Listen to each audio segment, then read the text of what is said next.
Well, howdy there, Internet people. It's Bo again. So, today we're going to talk about some of you running for office. There are people who are pretty disheartened with the current state of things. And they want to run. But their ideology, well, it seems ideologically inconsistent. I got messages from a couple of people, and they all share that. They're either left, and when I say left, I mean left on the international spectrum, not American left, or they're very anti-authoritarian. And ideologically, well, you can't be part of a hierarchy like that. You can't use force. You can't become part of the ruling class. And yeah, that's true. If you do that, you are compromising. You are becoming ideologically inconsistent. You will never pass a purity test. That is for sure. There's no doubt about that. But I'm going to suggest that if from the outset you are so concerned that you're sending messages to people about it, asking for advice, you're probably the exact person who should do it. But you need to be ready for what you're walking into, what you're volunteering for. Because you are volunteering to go to a city that is known for breaking ideologically motivated people and just turning them into a cog and wheel. You're volunteering to throw yourself into the grinder.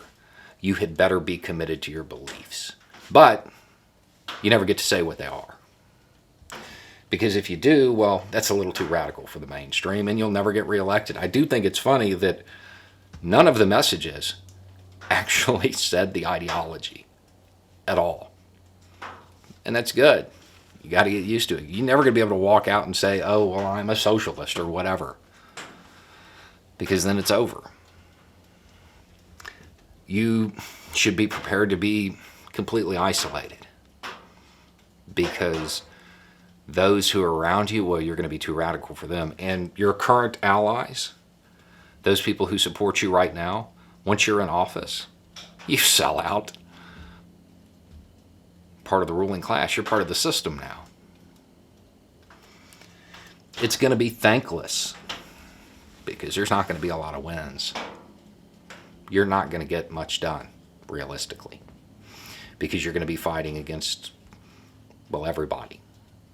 But the few wins you do get, they'll be real wins. They'll be moves in the right direction because you are ideologically motivated.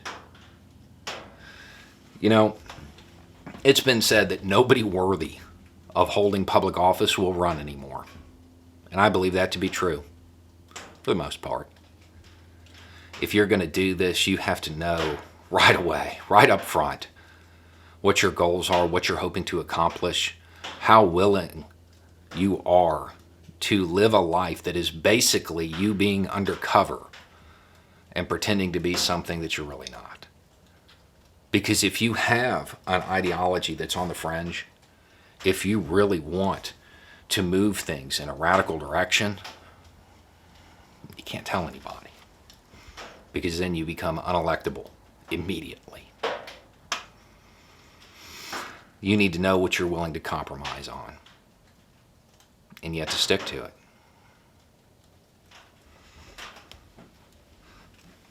You are volunteering for a lot. Whether or not you can do it, whether or not it's a good idea, that's entirely up to you. For most people, it's probably something that would break a lot of people. But I would imagine it would be pretty rewarding if you could do it, if you're strong enough. Anyway, it's just a thought. Y'all have a good day.